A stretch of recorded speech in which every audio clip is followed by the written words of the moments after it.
어제까지만 해도 밥도 잘 드시고 산책도 잘 다니시던 부모님이 갑자기 기운 없고 말수가 줄어들어서 걱정해 보신 적 있으신가요? 지금 이 순간에도 전국에서 수많은 가족들이 똑같은 고민을 하고 있습니다. 부모님이 갑자기 변했다, 갑자기 약해졌다고 말이죠. 그런데 정말 충격적인 사실을 하나 말씀드리겠습니다. 저는 20년 넘게 노년기 변화를 연구해 오면서 수천 명의 어르신과 가족들을 만났는데요. 많은 분들이 똑같은 실수를 반복하고 있다는 걸 발견했습니다. 바로 갑자기 변했다고 생각하는 거예요. 하지만 제가 현장에서 늘 확인하는 건 이겁니다. 갑자기가 아닙니다. 몸은 이미 한참 전부터 마지막 1년의 신호를 정확하게 보내고 있었던 겁니다. 더 심각한 건 대부분의 가족들이 이 신호들을 완전히 잘못 해석하고 있다는 점입니다. 체중이 줄어들면 더 먹이려 하고, 기운이 없으면 더 움직이게 하려 하고, 말수가 줄어들면 억지로 대화를 시키려 합니다. 이런 방식은 오히려 어르신을 더 힘들게 만들 뿐입니다. 왜냐하면 몸이 이미 다른 단계로 접어들고 있는데 여전히 예전 방식을 고집하고 있기 때문이에요. 특히 이런 증상들이 나타날 때 절대 그냥 넘기면 안 됩니다. 체중이 이유 없이 빠지고 자꾸 피로하다고 하고 말 그대로 하루하루 달라지는 모습이 보일 때요. 많은 분들이 나이가 들어서 그렇겠지 하고 넘기는데 이건 정말 위험한 판단입니다. 왜냐하면 이 시기를 어떻게 보내느냐에 따라서 남은 시간의 질이 완전히 달라지고 무엇보다 가족에게 남는 기억도 천지 차이가 나기 때문입니다. 제가 지난 20년간 연구하면서 가장 안타까웠던 건 이런 소중한 신호들을 놓쳐서 마음이 무너졌다는 가족들을 수도 없이 만난 점입니다. 그분들은 한결같이 이렇게 말씀하세요. 그때 미리 알았더라면 다르게 했을 텐데 왜 아무도 가르쳐 주지 않았을까 하고요. 그래서 오늘은 가족이라면 절대 그냥 넘기면 안 되는 마지막 1년의 신호 10가지를 처음부터 끝까지 정리해서 알려드리겠습니다.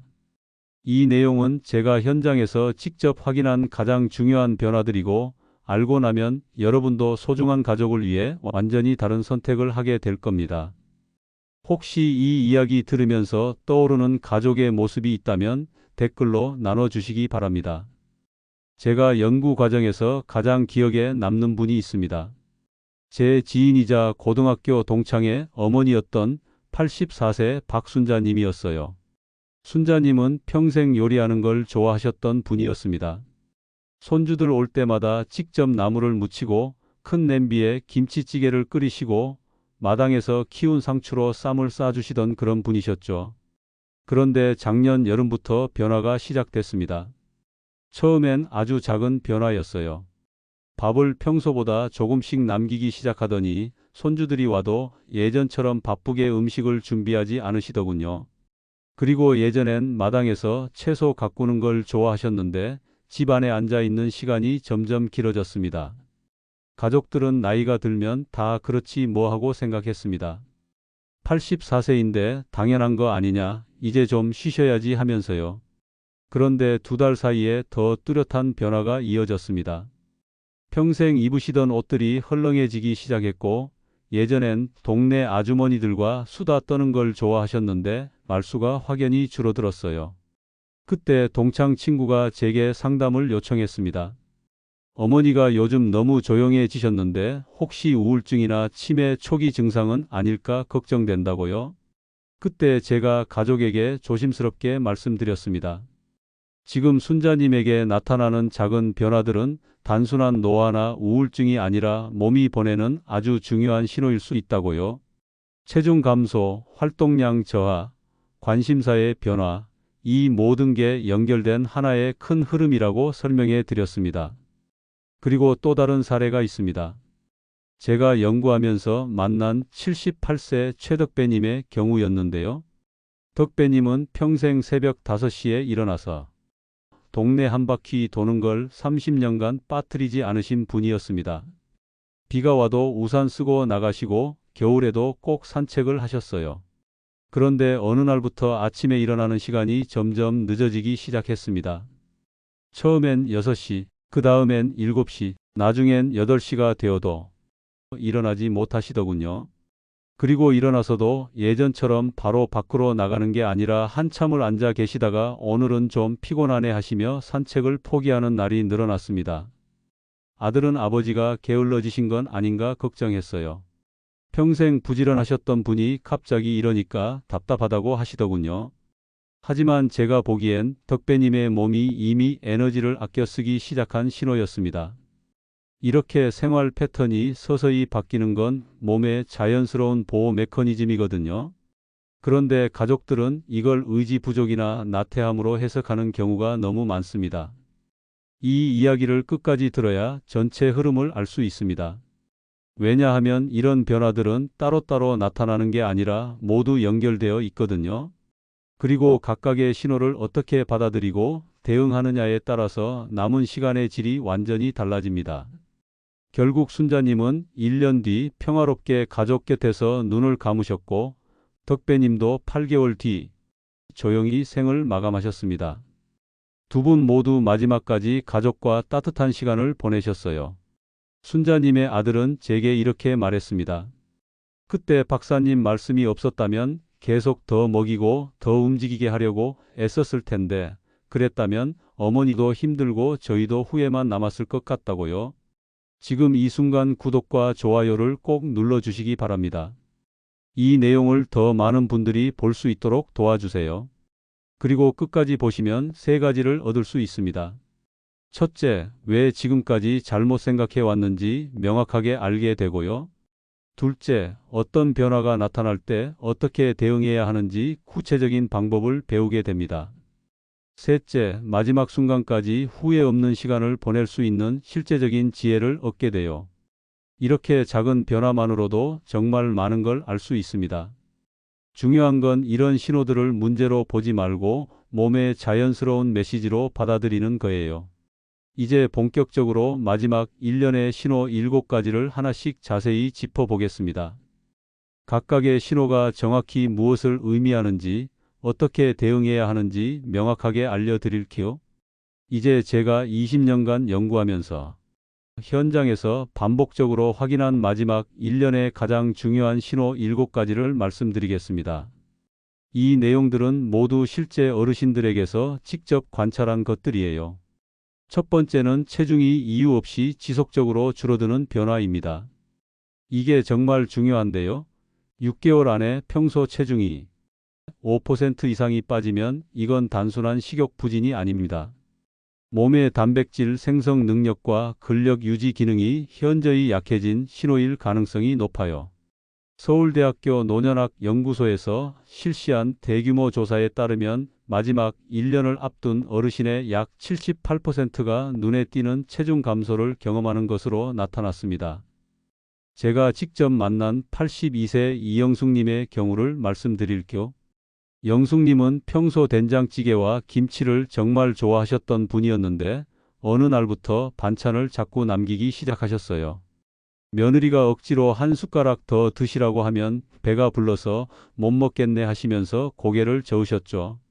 2달 사이에 바지가 헐렁해져서 허리띠를 더 졸라매야 할 정도였습니다. 가족들은 입맛이 없어서 그런가 보다 하고 더 맛있는 음식을 해드리려고 애썼어요. 하지만 이때 억지로 더 많이 먹이려고 하면 오히려 역효과가 납니다. 몸이 소화 흡수 능력이 떨어진 상태인데 음식을 강요하면 속이 더 불편해지고 스트레스만 쌓이거든요. 대신 좋아하는 음식 한두 가지를 편하게 즐길 수 있는 환경을 만들어 드리는 게 훨씬 효과적입니다. 영양제나 보양식에 너무 집착하면 오히려 가족 간 갈등만 생길 수 있어요. 혹시 부모님 옷이 갑자기 헐렁해진 걸 느끼신 적 있으신가요? 두 번째 신호는 깊고 지속되는 피로감입니다. 이건 아무리 잠을 잘 자도 회복되지 않는 그런 피로예요.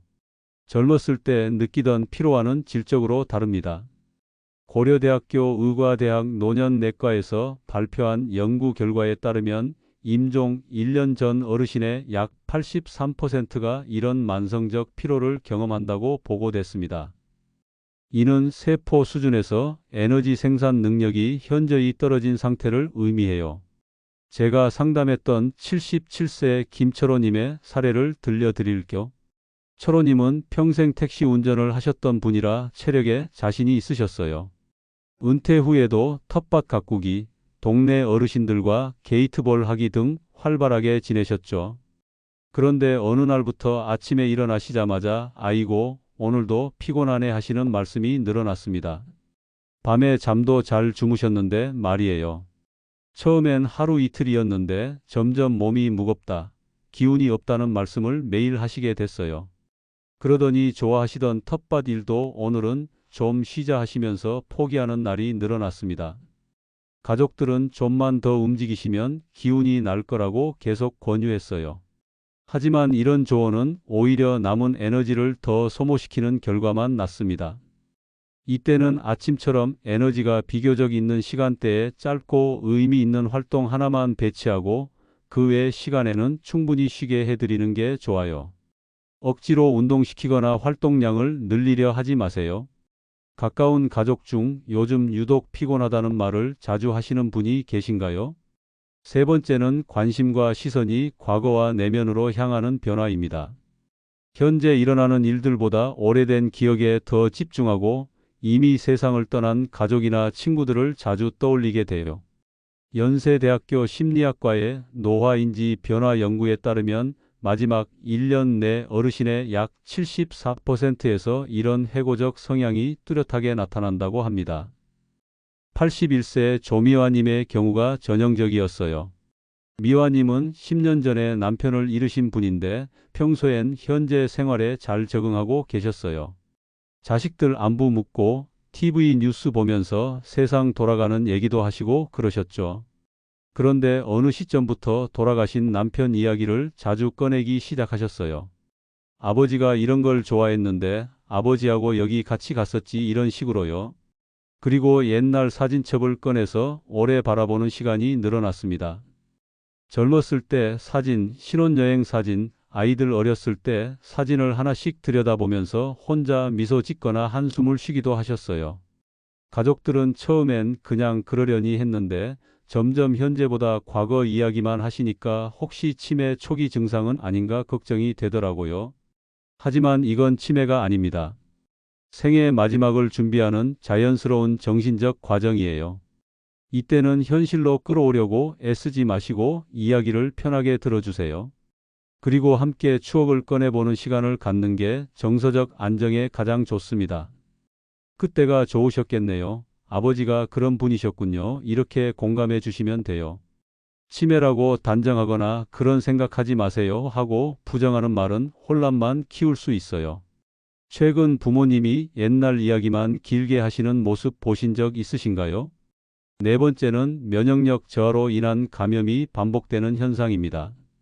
작은 감기에도 평소보다 훨씬 오래 앓거나 작은 상처가 더디게 아물거나 소화기 트러블이 자주 생기는 것들이 대표적이에요. 부산대학교 의과대학 면역학과에서 조사한 노년 감염 패턴 분석에 따르면 마지막 1년 어르신의 약 79%가 반복적인 감염을 경험하는 것으로 나타났습니다. 79세 강태훈님의 경우를 말씀드릴게요. 태훈님은 평생 감기 한 번 안 걸릴 정도로 건강하셨던 분이에요. 그런데 작년 한 해 동안 무려 3번의 호흡기 감염을 겪으셨습니다. 봄에 한 번, 여름에 한 번, 가을에 또 한 번. 그것도 보통 일주일이면 나을 감기가 한 달씩 끓었어요. 기침이 멈추지 않고 가래가 계속 나오고 열이 오르락 내리락 했습니다. 가족들은 계속 큰 종합병원에 모시고 다니면서 항생제 치료를 받게 했어요. 그런데 이상한 게 치료받고 나올 때마다 체력이 눈에 띄게 떨어지더라고요. 감염 자체보다 치료 과정이 더 힘들어 보였어요. 이럴 때는 강한 치료를 반복하는 것보다 기본적인 관리에 집중하는 게 훨씬 효과적입니다. 손 씻기, 충분한 수분 섭취, 집안 청결 유지, 적절한 실내 온도와 습도 조절 같은 기본적인 것들이 가장 현실적인 도움이 돼요.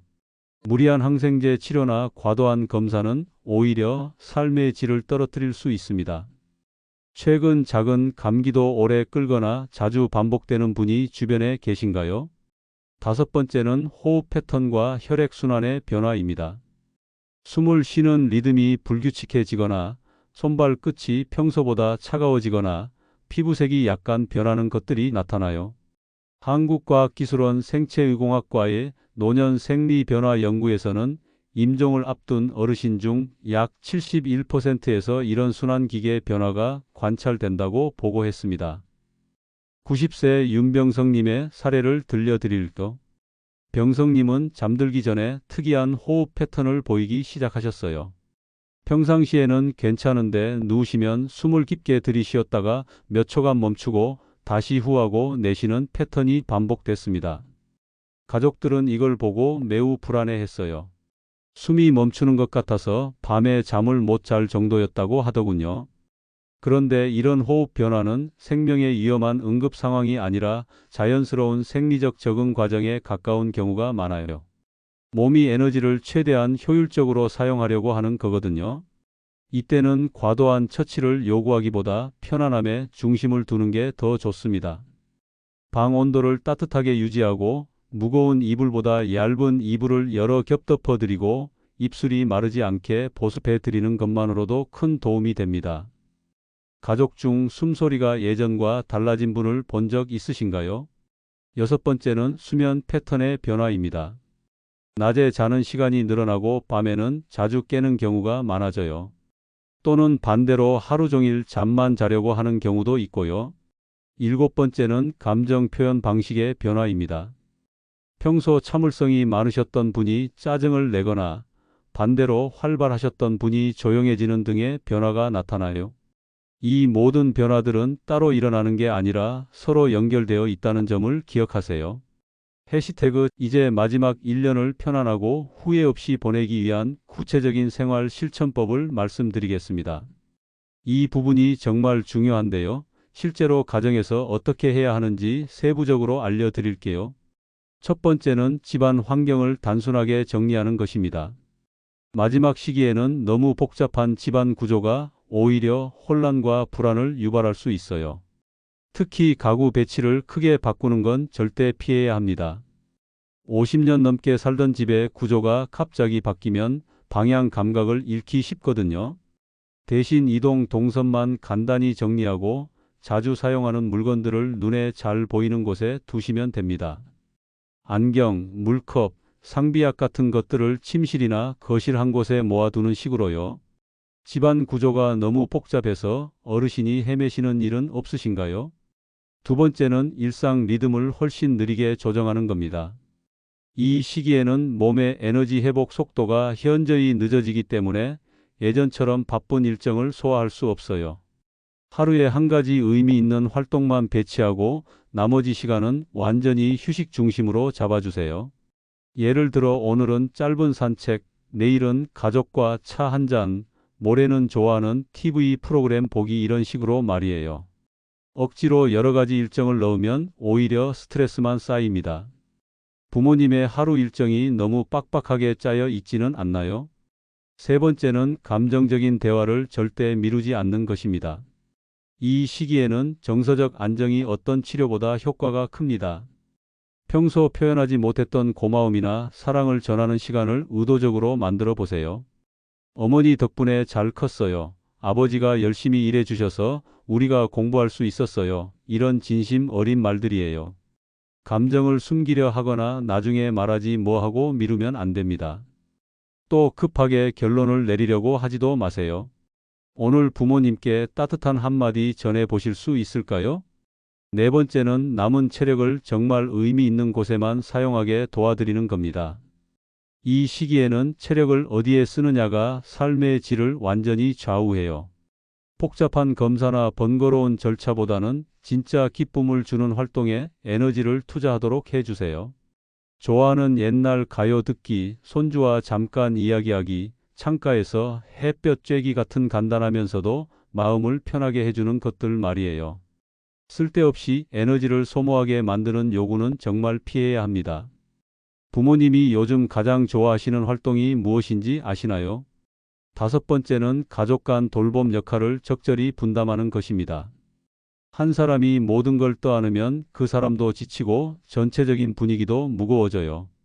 요일별로 역할을 나누거나 시간대별로 교대하거나 필요하면 외부 도움도 적극적으로 고려하세요. 방문 요양, 데이케어 센터, 자원봉사자 같은 지역 자원들을 활용하면 가족의 부담을 크게 줄일 수 있습니다. 돌봄을 혼자서 감당하고 계신 분은 없으신가요? 여섯 번째는 추억을 정리하는 소소한 활동을 함께 하는 것입니다. 억지로 뭔가를 기록하게 할 필요는 없어요. 그냥 오래된 사진 한 장을 꺼내서 함께 보면서 그때의 이야기를 나누는 정도면 충분합니다. 이 사진은 언제 찍은 거예요? 그때 참 젊으셨네요. 이런 일도 있었구나. 이런 식으로 자연스럽게 대화하시면 돼요. 이런 시간들이 정서적 안정에 정말 큰 도움이 됩니다. 오늘 옛날 사진 한 장을 함께 보실 수 있을까요? 일곱 번째는 편안한 음식 위주로 식단을 구성하는 것입니다. 이 시기에는 영양 균형보다 즐거움이 훨씬 더 중요해요. 평생 좋아하셨던 음식 한두 가지를 편하게 드실 수 있게 해주세요. 김치찌개, 된장국, 미역국 같은 익숙한 맛들 말이에요. 억지로 이것저것 드시게 하려고 하면 오히려 관계만 힘들어집니다. 좋아하는 걸 조금씩이라도 드시는 게 훨씬 낫습니다. 부모님이 평생 좋아하셨던 편안한 음식이 무엇인지 기억나시나요? 여덟 번째는 청각 자극을 적절히 유지하는 것입니다. 청각은 다른 감각들보다 훨씬 오래 남는 감각 중 하나거든요. 너무 큰 소리나 복잡한 소리는 피하시고 조용한 클래식 음악이나 좋아하시는가요? 그리고 무엇보다 가족의 부드럽고 따뜻한 목소리를 들려주세요. 큰 소리로 말할 필요도 없어요. 가까이 가서 천천히 또박또박 말씀드리면 됩니다. 부모님이 가장 편안해 하시는 소리가 무엇인지 떠오르시나요? 오늘 제가 20년 연구 경험을 바탕으로 말씀드린 내용들을 다시 한번 정리해 보겠습니다. 가장 중요한 점은 많은 분들이 나이 들어서 당연하다고 여기던 변화들이 사실은 몸이 보내는 아주 소중하고 중요한 신호일 수 있다는 것입니다. 체중 감소, 지속적인 피로, 관심사의 변화, 면역력 저하, 호흡과 순환의 변화, 수면 패턴 변화, 감정 표현의 변화. 이 모든 것들이 따로따로가 아니라 하나의 큰 흐름 속에서 일어나는 자연스러운 과정이에요. 지금까지 우리가 가지고 있던 잘못된 상식을 먼저 말씀드릴게요. 첫째, 더 많이 먹이면 기운을 차릴 거라는 생각. 둘째, 더 많이 움직이게 하면 건강해질 거라는 믿음. 셋째, 예전처럼 활발하게 지내야 정상이라는 기대. 이런 접근법들은 오히려 어르신을 더 힘들게 만들고 가족 간의 갈등만 키울 뿐입니다. 반면 올바른 관리 방식은 이렇습니다. 첫째, 몸이 보내는 신호를 있는 그대로 받아들이고 존중하기. 둘째, 편안함과 정서적 안정을 최우선으로 두기. 셋째, 억지로 바꾸려 하지 말고 지금 이 순간을 소중하게 여기기. 이렇게 접근하면 마지막 시간이 투쟁과 갈등의 시간이 아니라 평화롭고 의미 있는 시간으로 바뀝니다. 무엇보다 마지막 1년을 어떻게 보내느냐에 따라 가족에게 남는 기억은 완전히 달라진다는 점을 기억하세요. 무리하게 치료에만 집착하고 억지로 예전 상태로 돌리려고 하면 불안과 갈등, 후회만 남습니다. 하지만 몸의 자연스러운 흐름을 이해하고 편안함을 중심에 두면 마지막 순간까지 서로를 사랑하고 감사하는 아름다운 시간을 보낼 수 있어요. 오늘 당장 실천할 수 있는 구체적인 방법 3가지를 말씀드릴게요. 첫째, 오늘 부모님께 따뜻한 한마디를 먼저 건네보세요. 사랑해요, 감사해요, 고마워요. 이런 짧은 말이라도 괜찮습니다. 이 한마디가 마지막 1년을 완전히 다른 시간으로 바꿔줄 거예요. 둘째, 부모님이 지금 가장 편안해 하시는 것이 무엇인지 관찰해 보세요. 특정 음식, 특정 시간대, 특정 활동이 있을 텐데 그것을 중심으로 하루를 구성해 보세요. 셋째, 오래된 사진 한 장을 꺼내서 함께 보는 시간을 가져보세요. 그때의 추억을 함께 나누는 것만으로도 큰 위로가 될 거예요. 다음 영상에서는 오늘 다루지 못한 더 깊은 내용을 준비했습니다. 마지막 1년 중에서도 특히 가족들이 가장 어려워하는 정서적 변화와 소통의 문제를 자세히 다뤄볼 예정이에요. 예를 들어 갑자기 까칠해지시는 분, 계속 불안해하시는 분, 아무 말씀도 안 하시는 분들에게 어떻게 접근해야 하는지 실제 사례들과 함께 알려드리겠습니다. 여러분은 오늘 이 이야기를 들으시면서 어떤 마음이 드셨나요? 그리고 오늘 부모님께 어떤 말씀을 전하고 싶으신가요? 댓글로 여러분의 마음을 나눠주세요. 여러분의 이야기 하나하나가 다른 분들에게도 큰 힘이 될 거예요. 구독과 좋아요도 잊지 말아주시고 이 소중한 내용이 더 많은 가족들에게 전해질 수 있도록 도와주세요.